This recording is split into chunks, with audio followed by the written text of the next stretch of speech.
SMB news channel and print media अत्यंत लक्षवेधक बातम्या. स्पर्श मानवतेचा, मोक्ष कावळ्याचा. काकस्पर्श झाला की पिंडाला मुक्ती मिळते अशी पूर्वापार श्रद्धा आहे. मोक्षदाता कावळा बंधनात अडकला तर कावळ्याला मुक्ती कोण देणार? ह्या प्रश्नाचे उत्तर मानवतेने दिले. ह्या प्रश्नाचे उत्तर मुंबई अग्निशमन दल चेंबूरच्या मानवतेचे सेवेकरी मोक्षदात्यांनी दिले आहे. मंगळवार दिनांक 21 जुलै 2026 वेळ दुपारी 1:30 सुमारास माहुल म्हाडा कॉलनी येथे इमारत क्रमांक 31 समोर नारळ सुपारीची झाडे आहेत.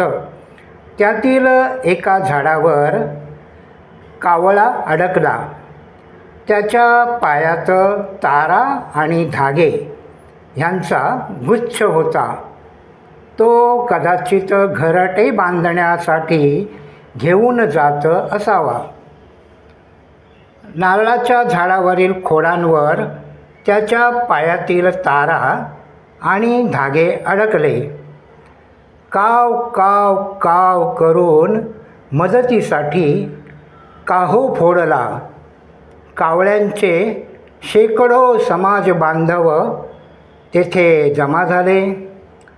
सामूहिक काव काव काव अशा काहोंनी परिसर दणाणला.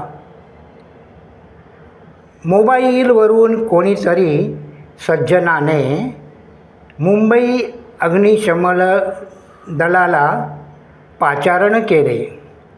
चेंबूर अग्निशमन दलाचे वाहन आणि मानवतेचे सेवक आले.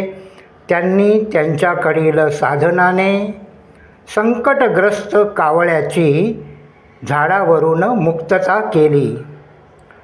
त्या कावळ्याला सुरक्षा आणि वैद्यकीय तपासणीसाठी पक्षी तज्ज्ञांकडे घेऊन गेले.